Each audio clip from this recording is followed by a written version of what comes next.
Ce sont donc des développements auxquels on ne s'attendait pas par leur vélocité ce matin et en ce début d'année au Venezuela. Donc,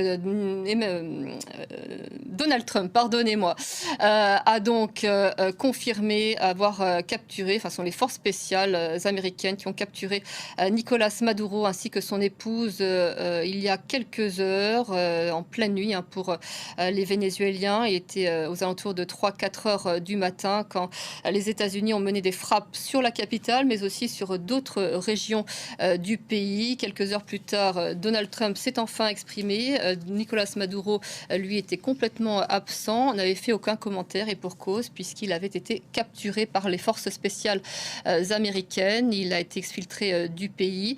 Donald Trump doit tenir une conférence de presse à 17 h, heure de Paris. Je vous propose de revenir en images sur ces derniers développements et puis on en parlera avec Gauthier Rybinski ainsi que notre invité.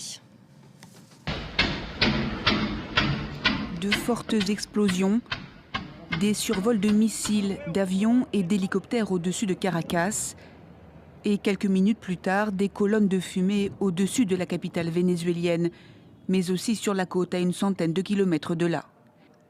Les habitants de la région de Caracas ont été réveillés en pleine nuit par une série de frappes.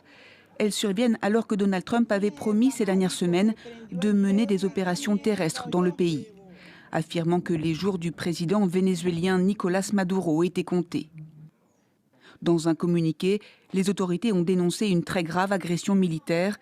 Nicolas Maduro a décrété l'état d'urgence et appelé à la mobilisation. Depuis la fin août, l'armée américaine a mené plus d'une vingtaine de frappes contre des embarcations vénézuéliennes impliquées selon elle dans des opérations de narcotrafic dans le Pacifique et les Caraïbes au nom de la lutte antidrogue menée par Washington.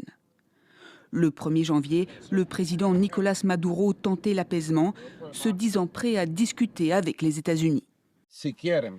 S'ils veulent engager des pourparlers sérieux sur un accord pour lutter contre le trafic de drogue, nous y sommes prêts.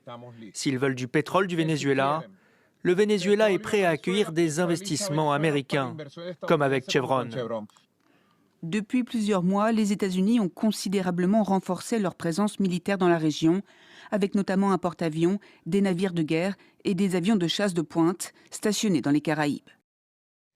Et pour mieux comprendre ce qui est en train de se jouer en ce moment donc au Venezuela et plus largement dans toute la région, puisque c'est toute la région qui potentiellement peut être déstabilisée par ces frappes américaines. Gauthier Rybinski avec moi en plateau et par téléphone. Nous sommes avec Jean-Jacques Kourlianski. Bonjour monsieur, vous êtes directeur, je le disais, de l'Observatoire de l'Amérique latine Institut Jean Jaurès. Je vous remercie